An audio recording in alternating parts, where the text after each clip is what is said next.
Back to follow-up segment tonight, another racial demonstration in Missouri. Less than 100 demonstrators tried to block Interstate 70 yesterday.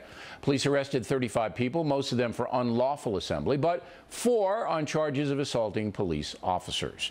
The demonstrators protesting the shooting death of Michael Brown a month ago.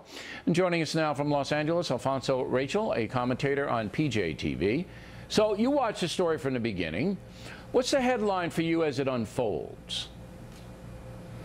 Well, look, if you want cops to not shoot black people, do things like don't rob liquor stores, and if you're protesting, don't throw things at cops. Look, I'm sad about the death of Mike Brown. I really am. I don't know what happened. I'm not going to sit here and try to pretend like I do. But I know that there are certain things that lead up to this tension between cops and civilians, and doing things like robbing liquor stores and trying to bully people and getting out there and throwing things at cops ain't going to help the situation much. All right. Now, Michael Brown, 18 years old. Teenagers make mistakes. I'm sure you made mistakes. I did. Every American teen makes mistakes. We don't quite understand the big picture. A lot of people use intoxicants, and that leads to this kind of thing. The police are given power. They're given training. They're given a gun and the power to arrest and detain. Coming with that power, though, is the responsibility of restraint.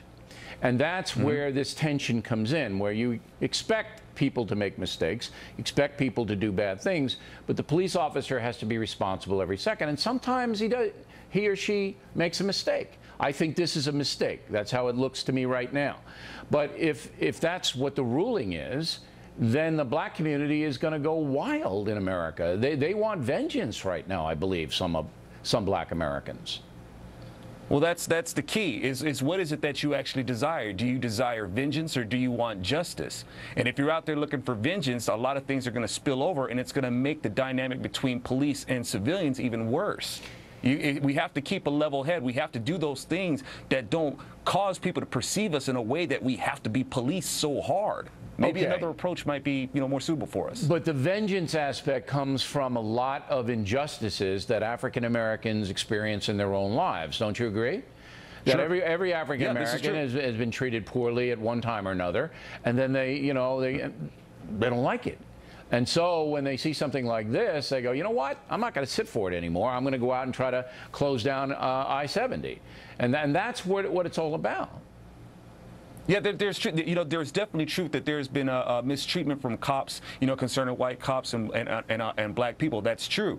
But there's also a responsibility of not inviting this kind of harassment from cops. Like I said, if you're robbing a liquor store, if you're going out and you're acting, if I can just go ahead and use the word thuggish, you may be inviting a response from the police officer. Now, like I said, I don't know what happened. I'm not going to go and charge the police officer. I'm not going to say that Michael Brown was guilty or innocent.